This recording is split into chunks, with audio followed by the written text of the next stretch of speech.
Thank you.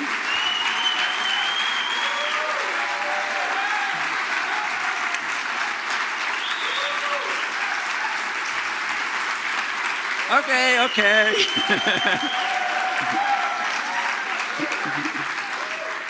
Well, I guess I can settle you down by saying, let's get rid of the Fed.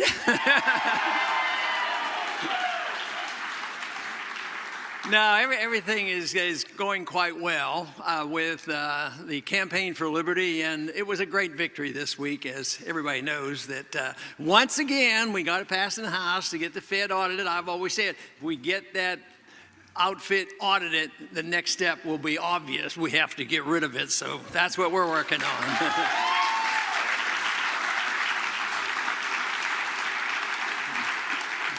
You know, I know Ronnie gave his speech, and it was very good and very lighthearted, and he said he would introduce his mother and his wife, and that's very good.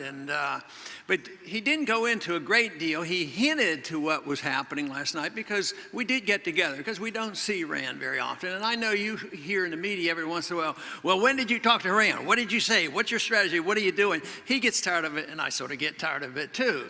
So last night, I'm going to reveal some secrets to you, because this is an inside group, and the media all left. There's no media here, I'm sure. And I know nobody will put anything on the internet. So we had our strategy meeting, and we got down to, and Ronnie hinted to what we talked about, and that is, when's the golf game going to be running? And when are you going to arrive for the wedding of Peggy and Ronnie's middle child? What time are you going to be there for the wedding? And they worked that out rather well. So we did have some very, very serious discussions, and of course very important things too about what the family's doing, and that is the truth, that you know, the issues are very, very important to all of us, and yet the family's pretty important to us too, and that's you know, has high priority. But it is always very helpful for me to come to Campaign for Liberty and LPAC, because there are some days when, you know, it's easier to be upbeat than other days. And when I have trouble with, you know, sort of being on the optimistic side, coming to these events are very helpful.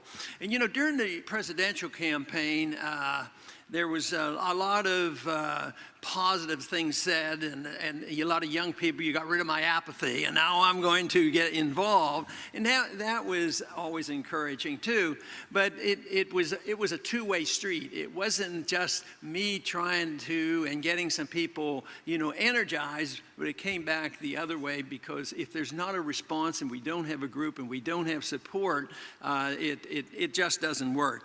But we as a nation today, we have some real serious problems that we here have to deal with, and I think at times they seem overwhelming, and at times they seem to be solvable.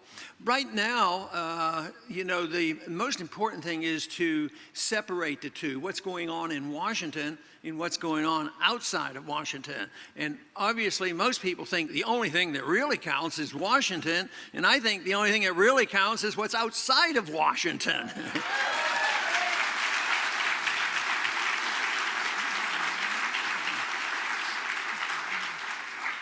In Washington, they believe they really run the show, and in many ways they do. They have a lot of power and a lot of clout, and they have the agencies of government, and they can do a great deal of harm. But they don't have much of a grasp about ideas, and ideas are what's important. Ideas move the world, the bad ideas and the good ideas. But right now, the good ideas are overwhelming. The bad ideas, they've had their chance. They've had centuries of opportunity to run roughshod over the people with tyrannical government and fiat money and all the mess. And their failure is giving us a wonderful, opportune time to solve some of these problems.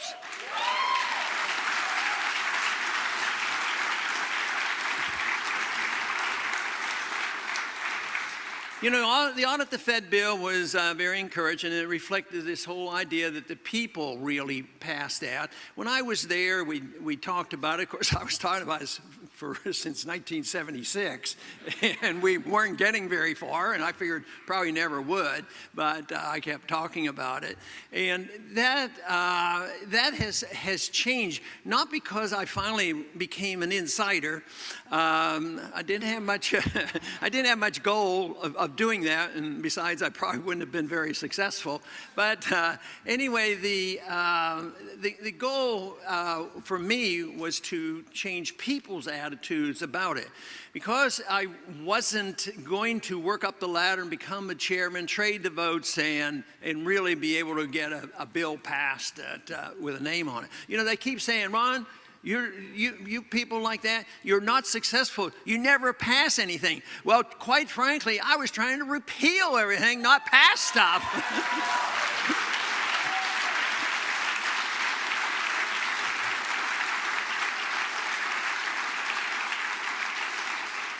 And of course, that went on for a good while, but eventually, you know, persistence paid off, because the strategy for me and for all of us, if we understand this, is to get the people to change their minds. You know, I often refer to Nixon in 1971 when he was giving his speech about going off the gold standard and everybody has to follow Keynes. He says, we're all Keynesians now. And he was right. He was right. They were all Keynesians. All the Republicans and all the Democrats, and quite frankly, the leadership of both parties are still Keynesians. But the secret is you got to get a consensus with the people, and the people will put pressure on their congressman. So we had this delightful vote this week, and it would be great to say that that overwhelming vote, 333 or whatever it was, they all knew exactly what we know. They understood it, and they're for sound money and wanting to get rid of the Fed. Quite frankly, half of them didn't have the vaguest idea what they were voting on.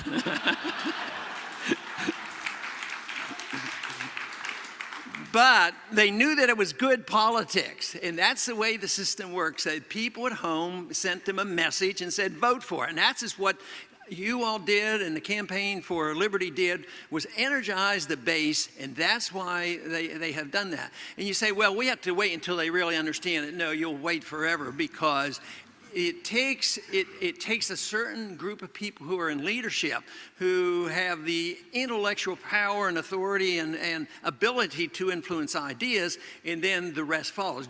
Governments reflect the people's attitude. And I think this is an example of how it can work. And there are a lot of other challenges. This is just one, and it's a bare step, and it has a long way to go. And some people say, well, it's never going to pass, and put a negative spin on it. But at the same time, it's so different than 30 years ago. You know, nobody even wanted to think about it. I mean, it was like a sacred cow. You didn't even talk about the Federal Reserve. Now, ever since the crash in 2008 and the confirmation that those of us who predicted what would come with the housing bubble and what happened on the NASDAQ bubble, it came, and all of a sudden there was credibility, and people say, what is this story about the Federal Reserve? And fortunately, one other thing happened. It seemed like there was a certain group of people that had a very open mind that surprised me and everybody else. It was young people, college kids on campuses started recognizing this, and they've been leading the charge. So it is a lot of things coming together. Then all of a sudden there's excitement about what is happening. And this is the initial stages, and just wait. There's going to be another financial crisis, let me guarantee you that. And my suspicion is that it's going to be a lot worse than we have, and there's going to be a lot more demand, for reforms, and that's when we'll get down to serious business. But also this week they had another important vote. And that was the continuing resolution.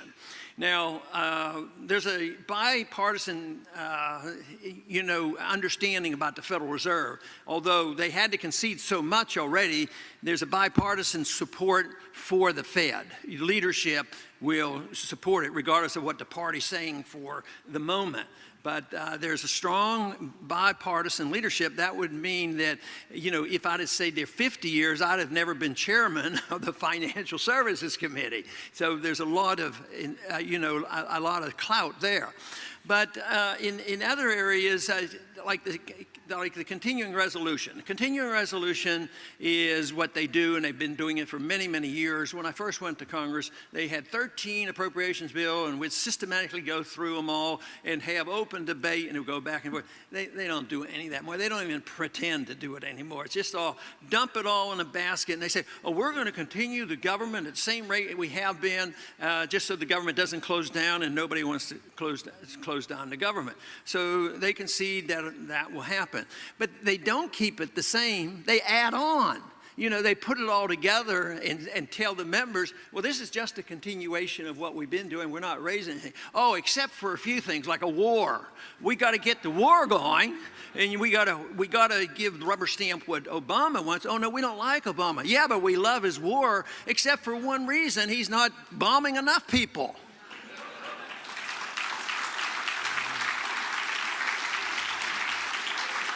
But nevertheless, you know, it's bipartisan, goes through in the Senate before they even had voted on whether there would be the support on the one amendment to support Obama's expansion of the war.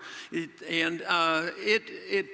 was agreed. The Senate said, we're going to do it. We're going to pass it, whatever the House does. So it was the bipartisan. And it makes my point that, you know, the two parties are alike. So you cannot depend. I know many people will identify as Republicans, a few will identify as Democrats, and you have to realize, though, I can't believe there would be too many in here that said, oh, you know, if the Republicans take over the Senate this year, that will hamstring the president and everything is going to be okay. That's a joke.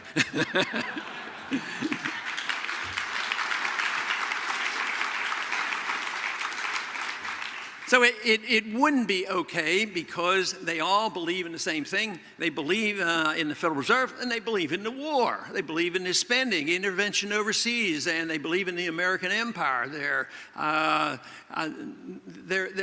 believe that that we as a nation have a moral obligation to flaunt our power and to flaunt our values and force other people to obey us. And if not, well, we can put on sanctions, and that can be pretty vicious. Oh, that's just that's not serious. Yeah, just children die and things like that. We put on sanctions on Iraq for 10 years.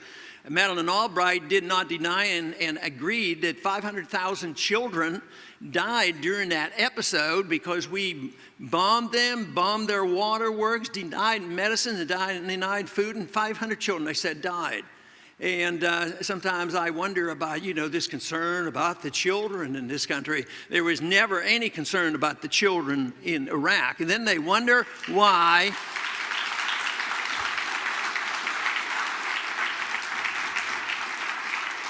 Then they wonder why they hate us and want to kill us. And they say, oh, it's radical Islam. It's all in their religion. Well, there's some religion involved too, but there's some religion involved on our side too. And so they, you know, they make this point, and we end up, you know, supporting the two parties, and they go and they make these deals, and of course they pass the CR overwhelmingly. Then also there was explanation this week that support for the funding for Obamacare. Oh. Boehner and Harry Reid, I think everybody knows that those two names, they had agreed to be okay. We just go ahead and fund it. We don't want to fight about that anymore. So that's how strong beliefs that they have and the content. So all this argument back and forth, I think it's all fluff and it's all fake.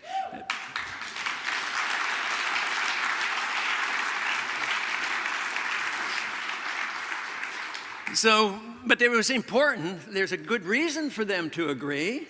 They got to get home. They got to vote. I mean, and get the votes, and they got to get reelected. They got to get reelected to do good. And this is, they believe this. They believe they would probably on a personal basis say they would agree a lot on what we believe in. But it's overwhelming, we can't do it, we gotta go along with it, and they'll have to vote away. We don't wanna look extreme, and if we're not here, how can we do all this goodness for the country? So they sell their souls and they sell themselves in many ways, monetarily, and I think morally too, because they just give up their beliefs and deceive the people, because a lot of people campaign pretty well, and then when they get there, they compromise pretty well too, and that's where the real problem is. But you know, there's a couple other things that happened this week. One was just the vote that happened yesterday. I was disappointed in the vote in Scotland. Who here would have been glad to see a yes vote on that?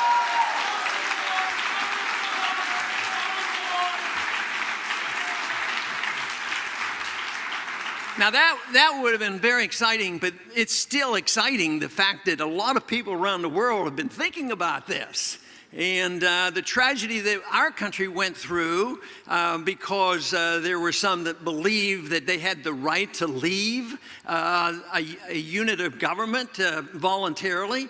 Can you imagine what would have happened at our Constitutional Convention, that if they put a phrase in the Constitution that says, when you sign on, when the states sign on and agree to this Constitution, you absolutely take a position that we will never leave the Union.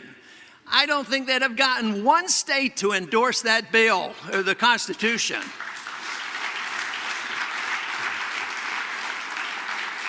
Now, does that mean that if you take that position, that means you're un-American, you're against it, and you want to tear America apart?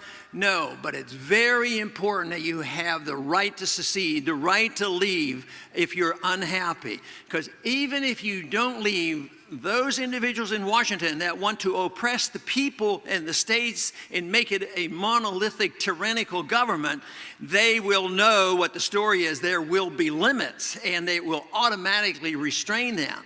So in the last 150 years, there's been no restraints whatsoever, so there's not many rights left, you know, wholly for the people and for the states. So the original intent of having a republic of loose-knit governments coming together, that's long been lost and one of our major problems. Not only do we have to deal with the accumulation of power and tyrannical operations from our federal government, there's a lot up there that still believe that we're supposed to even have bigger government. Can you believe that most of the people in Washington still believe we ought to be in the United Nations?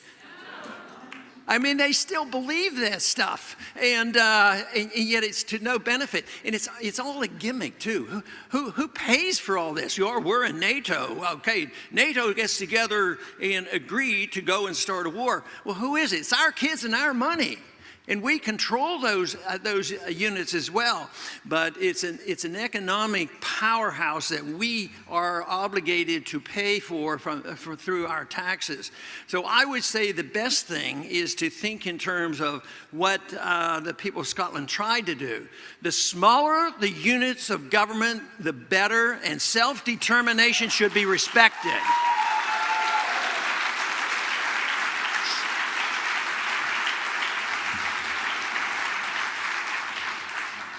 100 years ago, just about 100 years ago, we had a president that thought we should make the world safe for democracy.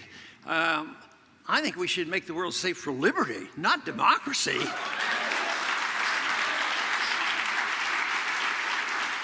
So Woodrow Wilson drags us into the war, and one of his big pitches was self-determination. We're going to win this war, and he desperately gets involved in World War I before it closed out. He was terrified that they didn't end the war before he got in there and killed some people himself.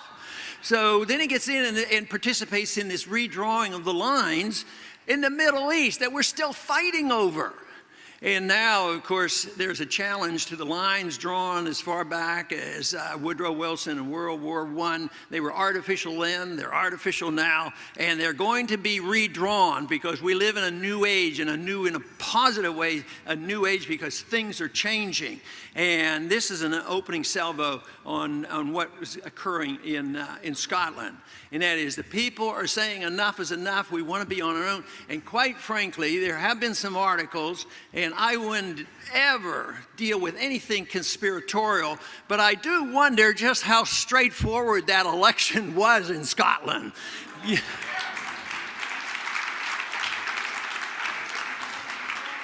Because there was a lot at stake there. There was oil at stake and images and what if this gets out of control? What if somebody else wants to do the same thing?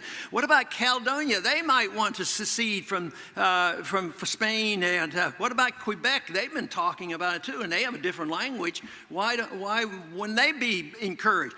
And why wouldn't somebody come along and say, well, you know, maybe that's the solution for Ukraine. Maybe we shouldn't be fighting and killing and supporting, you know, one faction over another and getting rid of one leader who's been elected in order to stir this pot. Maybe we say, well, maybe the Russian-speaking Eastern Ukraine should just separate from the Western European Ukraine. That sounds to me like a pretty good solution.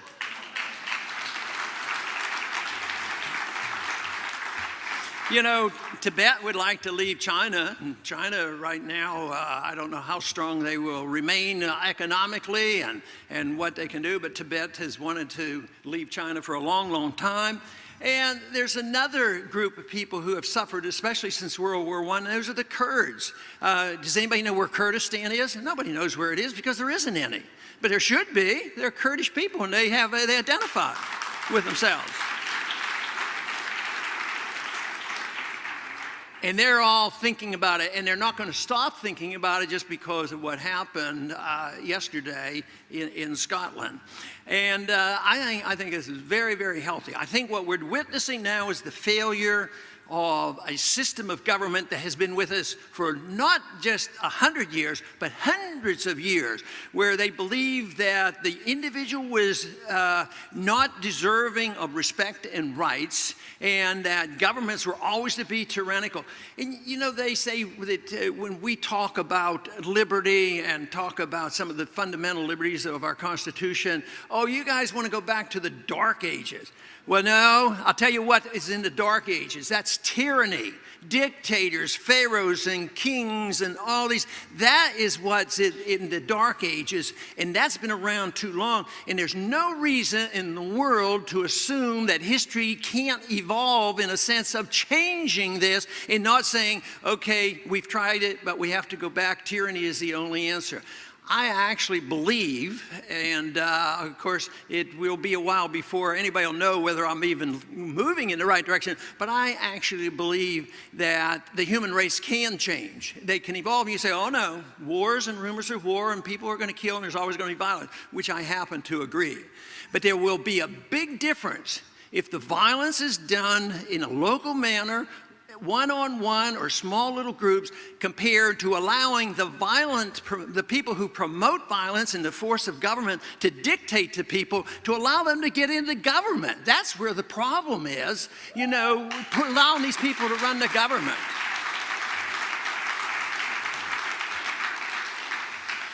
But we've witnessed now in the 20th century, you know, the failure of the government that we know best in this country. You take the results of World War I, and which of course led to World War II. The 20th century was an utter tragedy, and yet we were just benefiting by the Industrial Revolution, which changed all the history of mankind. You think in the last couple hundred years, probably there was the development of about 95% of all great technology just in this very short period of time. But what has happened in these 200 years? Technology has been used by the government to kill people. And that's what's wrong, is the government has too much control of using this technology. What if technology all of a sudden was taken away from the people who want to promote war and given to people, individuals who have small units of government who can communicate outside the government through the internet and spread the message of liberty in that manner?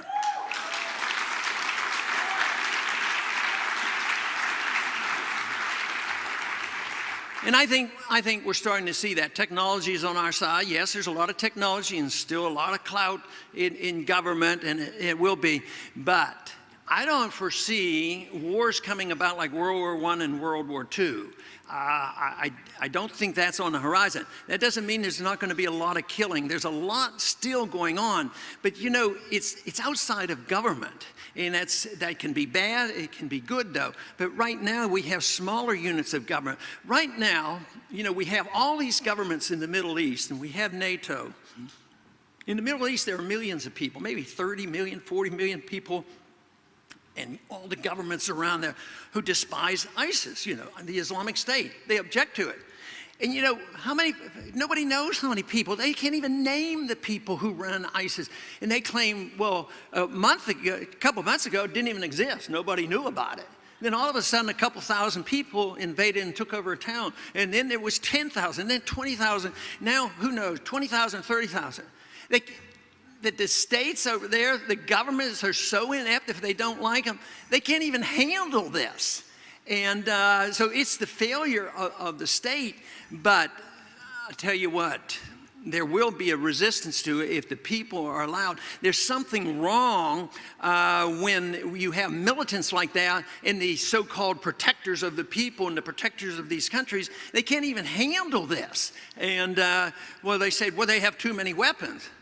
Where in thunder did they get the weapons? From you.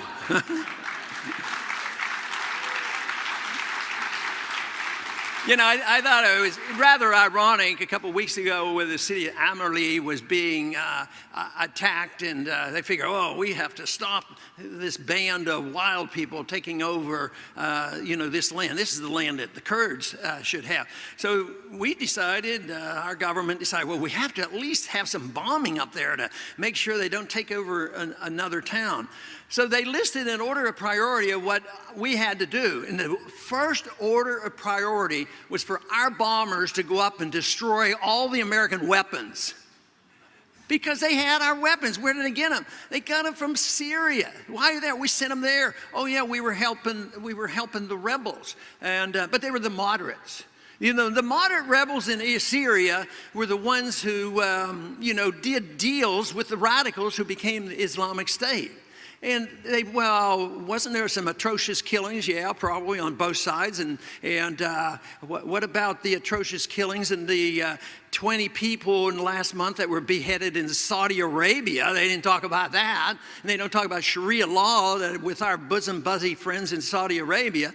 But no, I mean, this horror was happening up there. So they were the people we were supporting, but they were the moderates. And what are we doing now? You know, this whole thing started in many ways by our government deciding, get rid of Assad, he's a bad guy. Well, he's been around for a good while, and I don't think I'd vote for him, but but we all of a sudden get rid of Assad, get rid of Assad. Now Assad, if we'd have let him be alone, what if we had allowed Saddam Hussein alone? You know, he didn't like, you know, Al-Qaeda. They weren't there. So all of a sudden we get rid of them when we create a new government that, you know, as soon as they were attacked by these 20,000 hooligans, the people, we spent billions and billions of dollars on training, getting them all these weapons, so they dropped their weapons and ran. And they call that success. Oh no, it's not quite successful. We have to start all over again. Let's go back to bombing, and then we're going to do what McCain says, send them more weapons. There's only one group of people who sat back and said, you know what, that is a great idea. And those are the guys that run our military industrial complex, so let's deny them their money.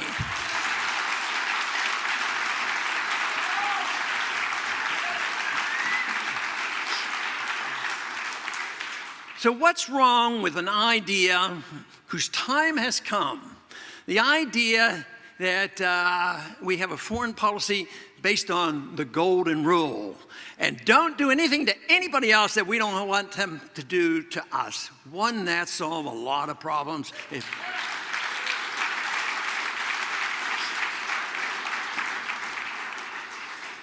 But we will have the battles going on, but the point I was trying to make is that a lot of it is outside of government already. I mean, you have Hamas, we helped start Hamas, and then we said, okay, I think you should be Democrats, you should have a democratic election, so they did. But then we didn't like who they elected, so we had to turn on them. So then they had an election in Lebanon. They had Hezbollah. Hezbollah gets elected. Oh, we don't like them.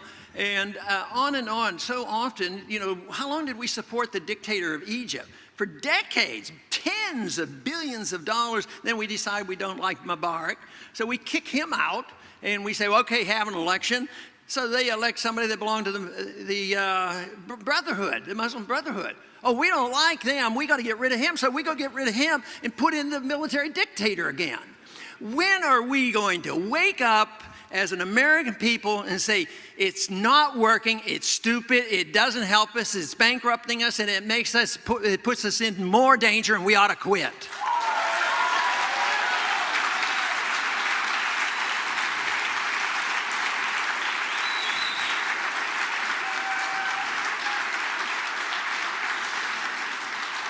Okay, I think I got my point across about foreign policy.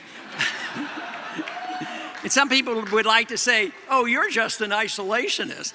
Well, I think we have accomplished a little bit on that. It's not, and a lot of people, except your real enemies, will say, oh, it's isolation.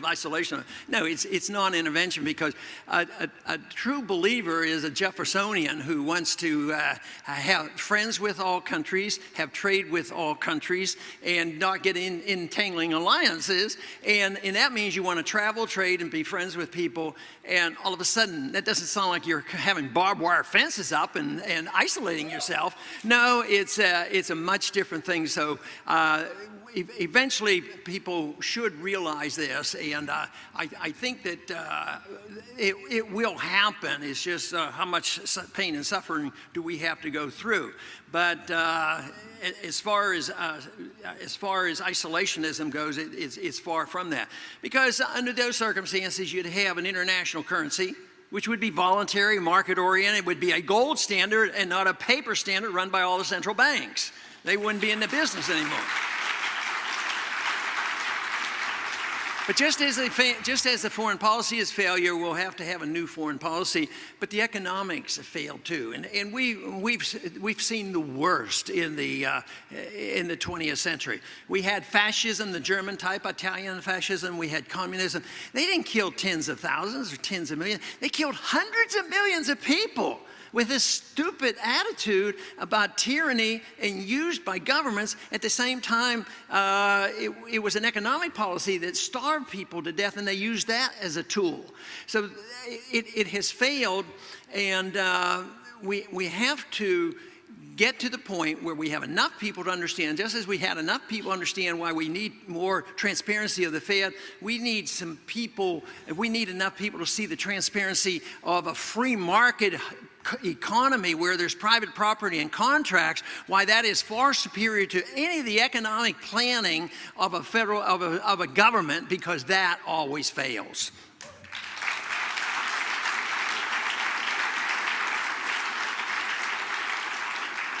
So I think we will have to see the day that Keynesianism is ended and there is a substitute and there is advancement. As I talk about advancement of technology, there's an advancement in economic understanding as well. I mean, we're not locked into going back to Adam Smith. Adam Smith was great in his time and gave us some great ideas, but he still was not part of the free market Austrian economic school that has well advanced in the monetary understanding, monetary system, understanding the subjective theory of value, and the understanding of how the market really works. So we don't have to go back. And this was not understood. This is a 20th century phenomenon, that the education, the understanding has occurred, and the errors of the 20th century all occurred because of the fallacies prior to that. And so much of this is so recent. When you just think of the development of the understanding of economics and the foolhardiness of the foreign policy, but this is just recent that in recent history, and this is why I can be optimistic about the changes available.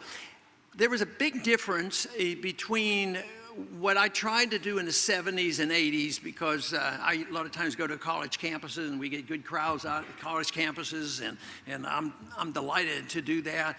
And there's such enthusiasm, you know, for Austrian economics. I can remember the one time, I think it was in 2007 during the campaign, and I was at the University of Michigan, a liberal school, and they started shouting, "Get rid of the Fed, end the Fed," and they were burning Federal Reserve notes and the whole works. And where was this coming from? It didn't come from me. The ideas are out there. Organizations like the Mises Institute and others campaign for liberty more in a political sense, but the issues are out there. There was only one group that I knew about that I could depend on in the 50s, in the early 60s to get information, because I was starved to try to understand this, and it was the Foundation for Economic Education. Hey, everybody. And it was run by Leonard Reed, and I got to know him very well and had so much respect for him, because he has a lot of good thinking about how to persuade people. And you don't do it by yelling at them. You have to persuade them. And you have this idea that you don't have to, you know, beat them over the head, and you don't have to worry about percentages. This is a great thing. You don't have to say, well, we have to get 51% to pass anything. But like I said, that 51% that voted on the audit bill, they didn't understand it. But you wanted 51% to endorse the ideas. Mises understood this very clearly.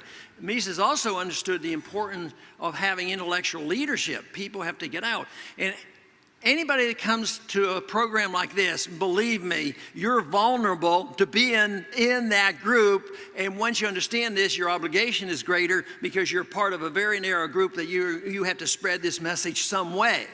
And it could be, you know, it's been said quite frequently that probably 6, 7, 8% of the colonists really understood what the revolution was all about. But they were able to get the people to support it and win against a powerful government. So this is very, very important. But if you think, oh, how am I going to get 51%? That would be like me standing in Congress and trying to go around and get 51% to agree with me. No, you got to go out and you got to change people's attitudes and ideas, and that, of course, is where we're doing so well and winning. So there's a lot of difference between now and what it was like in the 1950s. Not only have there been a lot more free market libertarian think tanks since that time, even before the internet, but now with the internet and the spreading of information, I mean, we know everything that's going on. And you know, this to me is a tremendous value to all of us, because it used to be so long and slow. So events will move much quicker now, because ideas move much quicker, and the failures are going to be much more blatant. So the failure of the foreign policy has led to this unbelievable chaos and stupidity in the Middle East, where do you know, we've been over there, I call it a 24-year war. I guess they want to try to challenge the 30-year war and say, well, we've been over there for 30 years. But we went over there in 1990. And it's still going on, you know, and what do they have to offer? Well, let's go bomb them again. What do the Keynesians have to offer? What do they say? We have this economic breakdown, complete disaster, and do they offer free market solutions? No, they say that we had to quadruple. Matter of fact, the monetary base went up 500%, and there's no real recovery, and except for the 1%, the very wealthy. They're doing quite well. But it's failing, and the people know it, and the hostility is going to build. The one thing, though, that I have cautioned so many as I go around and lecture is that the 1%, the super wealthy, you have to be careful. Everybody who is wealthy doesn't deserve to say, well, you're at fault, and if we're going to tax you and punish you because you're successful. If you have a businessman that produces a product, he produces, some type of computer or electronic device, and he didn't get any money from the government and no support from the government, and he did it because he sold you the equipment and made a lot of money, he should be praised for that and not taxed.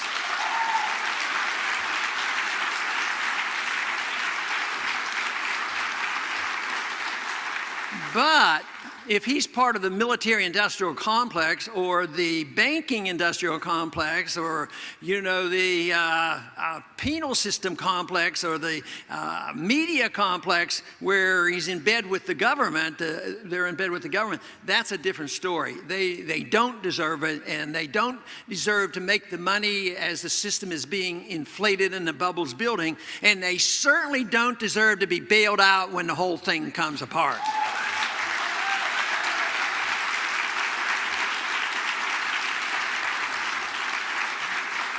I think the greatest hypocrisy of the liberals, especially people like Paul Krugman and Bernanke, their idea, and I think they really believe this, well, the recession has nothing to do with the Fed, and it has to do with people like you quit spending. Well, what if you've lost your job? Or what if you're afraid you're going to lose your job? What if the stock market went down and you lost a lot of money, and so you cut back off? So it's your fault. You didn't spend any money, and they say spend more money, and that's why recessions are caused. People quit spending money. So the theory is just get the government to spend the money in place. If the government spends the money, that will stimulate the economy and the recession will be over. And to some degree, when the recessions are milder in the early part of the destruction of a currency, it sort of works. So it has been working, and we've been totally off the gold standard since '71. So there have been recoveries, but eventually it doesn't work anymore. Used to be under a free market, if you produced $1 worth of debt, you usually got $1 worth of GDP increase. Today, we end up spending, the government and everybody, $10 for $1 worth of GDP. And so what is the solution? It's not working, so they said spend more money. So it's sort of like we didn't solve our problems in Iraq. We were there, send more bombs, send more sanctions, punish more people, kill more people. Economics, they say, well, we've been doing this, we've been manipulating the monetary system, and we had artificial low interest rates, which is a real source of our problem.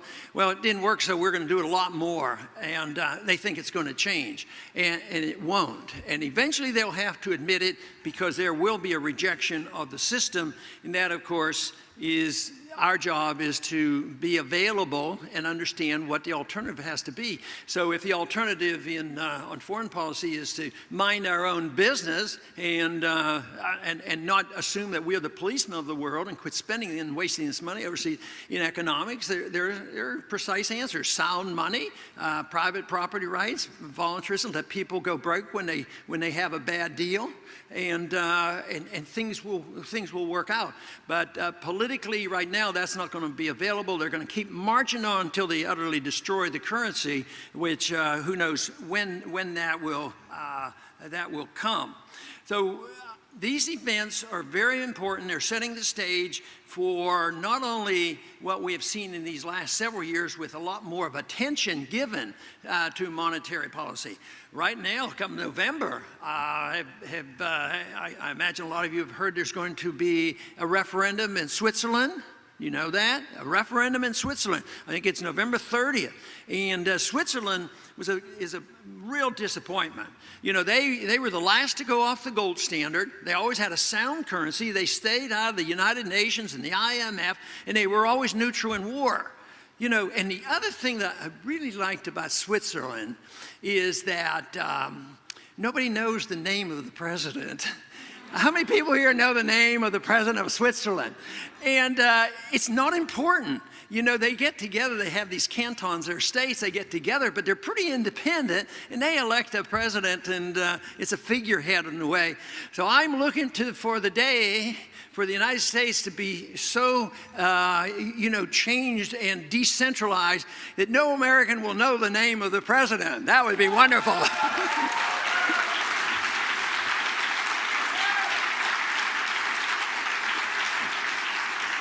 But under today's conditions, I don't want you to forget who the president is.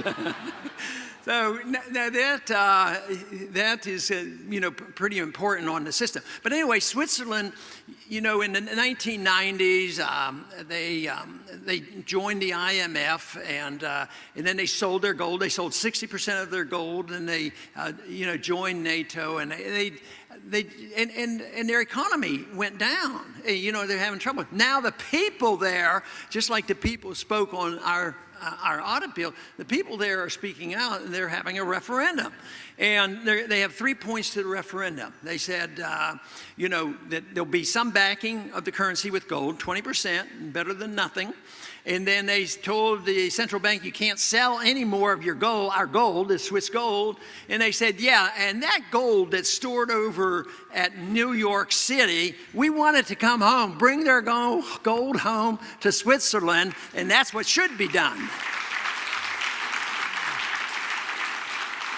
I hope they have a little more guts than the Germans do, because the Germans, indicated bring the gold home, because they're starting to question the trustworthiness of the United States. So they asked for it, Merkel asked for it, and the answer came back, yeah, we're going to give you your gold, but it's going to take about 7 years.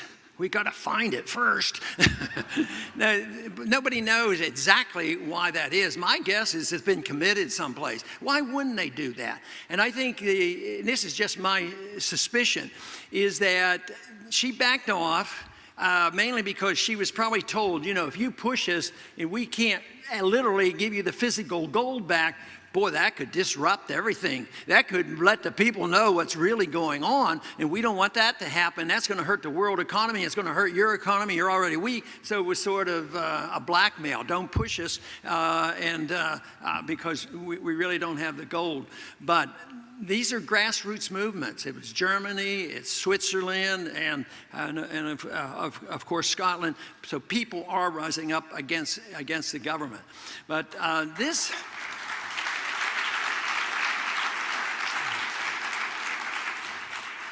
The fact that this has been going on for so long, it seems like it's overwhelming, but it really isn't. There's going to be some things come our way. We have I want to read a quote from somebody here. It has to do with foreign policy, and we have to refute this statement. But I want to refute a lot of statements, our foreign policy and the monetary policy and all these things. We have to intellectually, contest them and not just say you're wrong. We have to refute it and tell them why you should have a gold standard and why you shouldn't have a paper standard. But I'll tell you, and a lot of you probably have heard this quote before and know where it came from, but I'll tell you who said this afterwards, but I want to read it now, and with the idea that I want to refute this. It says, naturally, the common people don't want war, neither in Russia, nor in England, nor for that matter in Germany or United States. That is understood. But after all, it is the leaders. It's the leaders of the country who determine the policy, and it's always a simple matter to drag the people along, whether it's in a democracy, or a fascist dictatorship, or a parliament, or a communist dictatorship. It's always the same. Voice or no voice, the people can be always brought to the bidding of the leaders. That is easy. All you have to do is tell them they are being attacked, and you have to tell them and being attacked and denounce the peacemakers for lack of patriotism and exposing the country to danger. It works the same in every country. Now, I changed one word in there, but otherwise it's literal. And it comes from somebody that doesn't exactly have a very good reputation, but it seems like he hit the nail on the head. This comes from Hermann Göring. Göring said this shortly before he took poison and killed himself at the Nuremberg trials, but he was interviewed, and this is what he said, and he was in charge of this propaganda. And I think people like this, I don't think they're dumb, they're just evil. And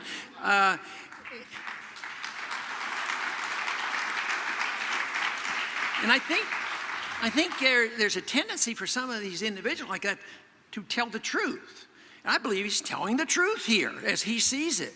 And I think that you can apply some of that argument to bin Laden because, you know, we see him as an evil person. He was willing to kill innocent civilians to make his point. But he said very clearly what his goal was. It was, of course, he was angry about us bombing and killing people over there. He was angry about not helping the Palestinians. And he was angry for having military bases on the religious territory of Saudi Arabia. You know, those were his justification. But his goals were, okay, we want to bankrupt America. We want to drag them into a no-win war over here, and we want the American people to get into a dispute over policy.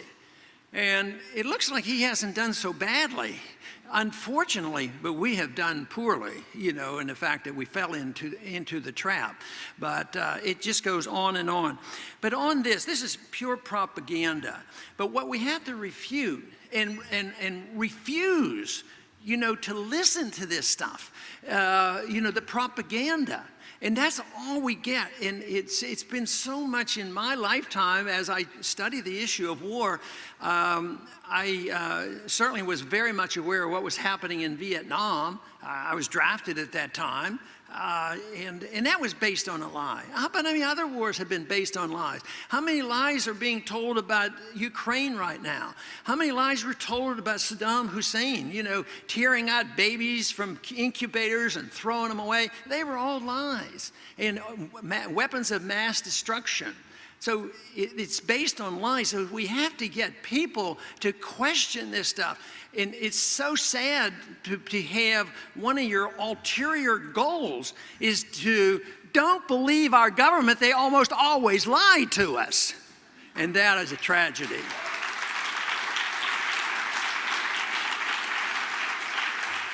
They lie about war, they lie about economic policy too. You know, they give you statistics and say, oh, well, everything is okay, there's no inflation, and some of it is ignorance and some of it is just pure demagoguery and just to deceive the people and scare the people. They build up fear in foreign policy, so you'll go to war and endorse the war, and they do this economically. They did this to intimidate the members of Congress about the financial collapse, and they you know, went and started spending that money, inflating the currency. But they build up fear. Fear is one thing that is hard to, you know, compete with.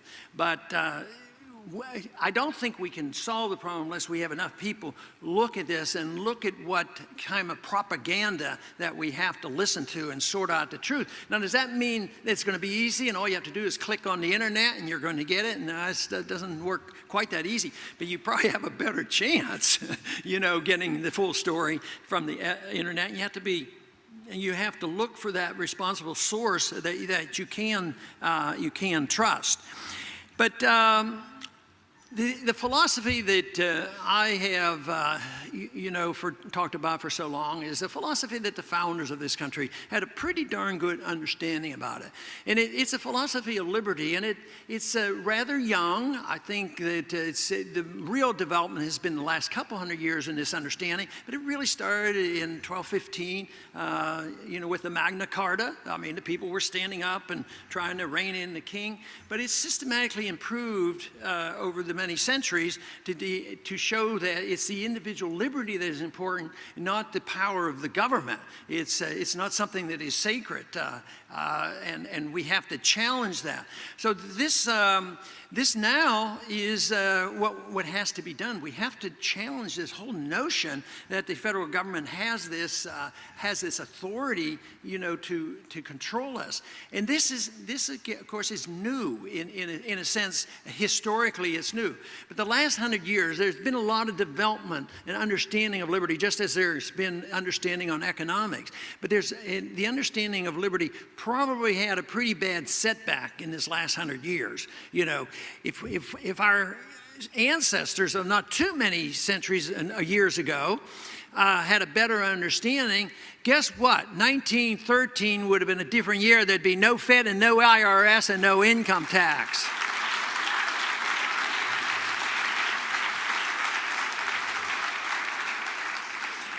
So this is a tough project for us, but it's a life and death project, and it's difficult for us to understand. But the one thing is if we give up and become despondent, nothing good will come of it. I mean, and we lose, and who knows how long this will last. It could last for many, many years, decades, that we don't see a reversal. But there's no reason why it can't be reversed if we're willing to think in terms that this issue of individual liberty, the personal liberty, and small government, and the right to get out of governments, and the right to leave, and the right to have small units, and the rights of self-determination, I think it would solve so many of our problems. The whole idea of the message of liberty, I see as something based on two basic principles. One is tolerance. You know, that you tolerate other people and what they do. As long as there's no violence and no initiation of violence and no fraud, that we have to become quite tolerant of the way people use their liberty.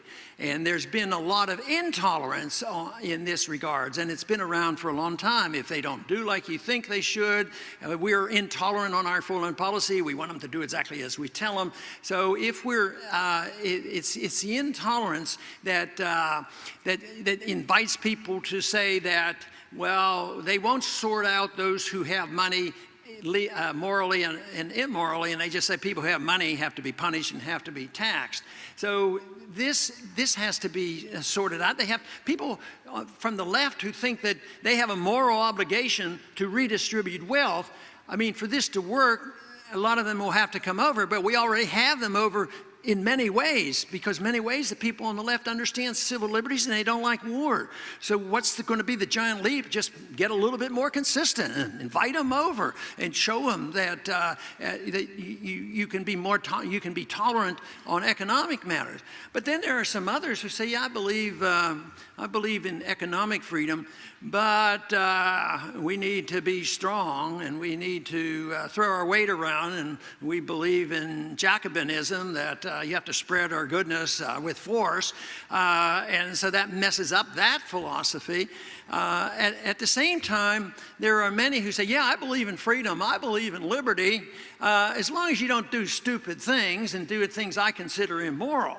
Well, if you get into that, the moral approach is the morality of hurting people and using force and intimidating people. That's a moral issue, but it's not up to the government or you as a neighbor to say to your neighbor, or tell your government to say to your neighbor, well, we don't like the way you use your liberty. Your lifestyle is not what we like. You go to a church that it's not a good church and it has crazy ideas, so we want to ban that church. And you read books that aren't good books, so we want to ban those books. And then you have sexual lifestyles that we don't endorse, and you put stuff into your body and into your lungs that we think are bad for you. And therefore, we're going to have the government make you a better person.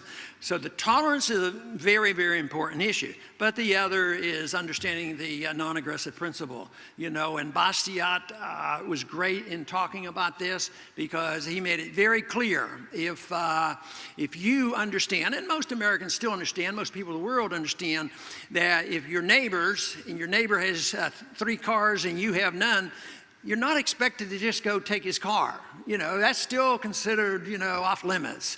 But, oh, it's okay to send the congressman to go take it for you. And that, of course, has to be rejected.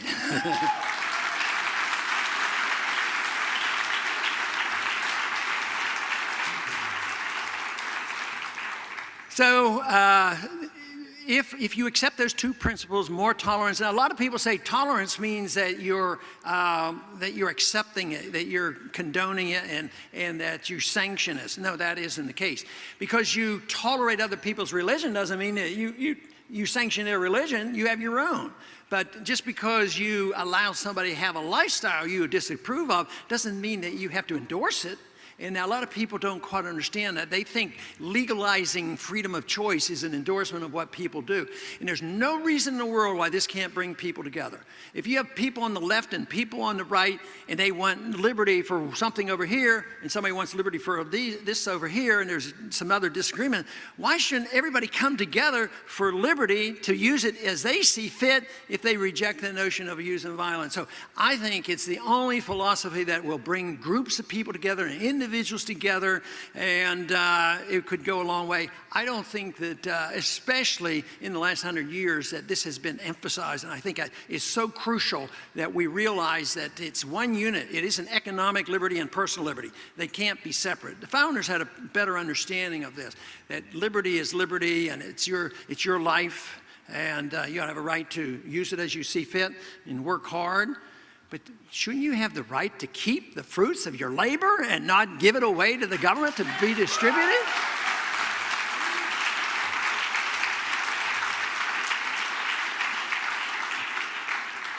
I think one of the personal goals that we all should seek is seeking the truth, and I complain about the lies that government tells. So it is important to seek the truth and try to work it out, because that's the whole story. But I've written that truth is treason in an empire of lies, you know. And how often do we hear this now? People tell the truth, and you have somebody like a whistleblower now and then who's telling us the truth, and they get punished for it. They shouldn't. They should be heroes for telling the truth.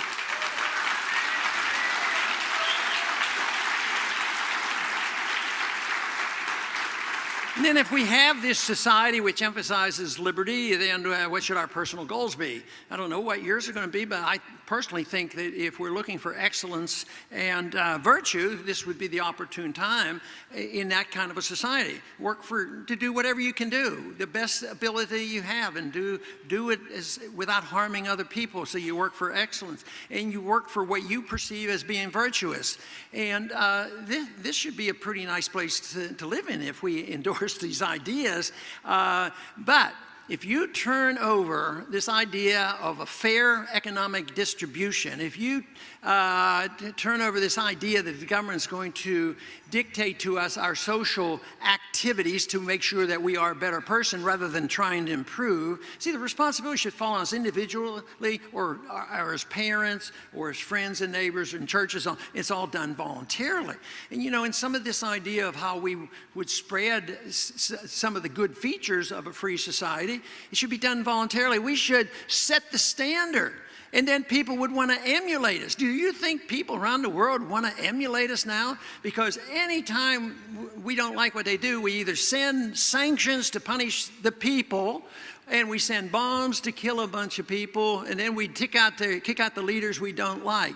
And you don't persuade people that way. You do it by setting a standard, and I think we would be a lot better off. So those aren't very complicated ideas. They're pretty simple, but you have to get people to endorse them. But it isn't like you have to have a PhD in some fancy science to understand, well, don't hurt people and don't bother people just because they're acting in a way you don't agree with, and don't initiate force. And believe me, I think that is the road to peace and prosperity. And how can we have a higher goal than seeking peace and prosperity? I believe if we honored and respected and understood what the cause of liberty is all about, that we would have peace and prosperity. Thank you very much.